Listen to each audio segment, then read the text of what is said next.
Ce sont des Vantais vexés de leur non-match à Colomiers en quête de rachat devant leur public de la Rabine qui reçoivent Oyonnax le couteau entre les dents.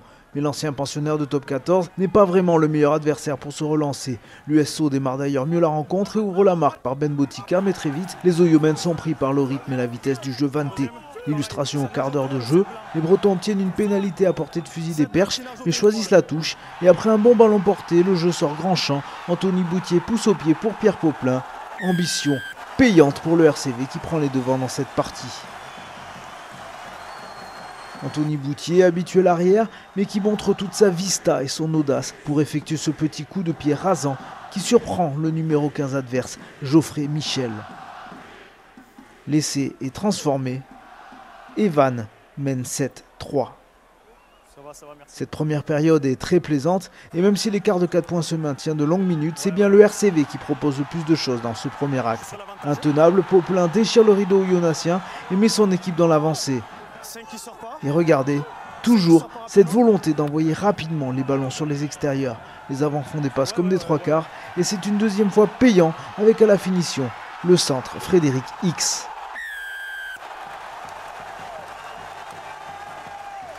Poplin, on l'a dit au départ, X à la conclusion.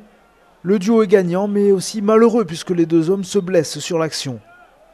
Van paye un lourd tribut mais crée un écart et atteint même la pause avec une avance de 14 points. 26 au tableau d'affichage. Et l'affaire va se corser pour Oyonnax autour des vestiaires. L'USO est réduite à 14 suite à un carton jaune contre le pilier Blaise Dumas.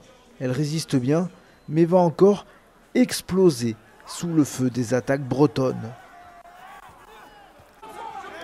On va le voir, le pilier Philippe Kitt est stoppé à quelques centimètres de la base du poteau.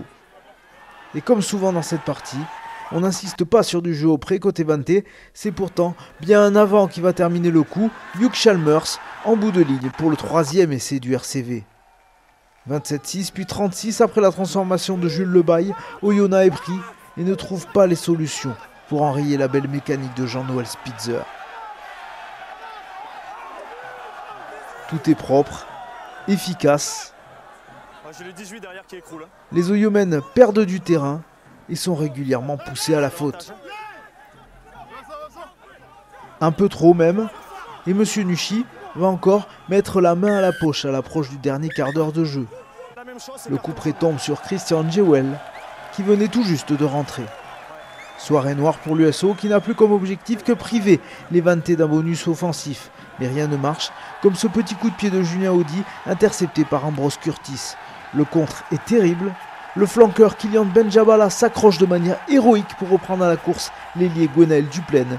Mais il n'est pas récompensé de ses efforts, bien au contraire, puisque sa petite claquette pour envoyer le ballon hors du terrain lui vaut la double sanction. Et cette pénalité et carton jaune, il n'oubliera pas de sitôt ses 22 ans et Oyonnax qui boit le calice jusqu'à la lie. 37-6, score final, démonstration de force des Bretons qui restent en course pour les phases finales.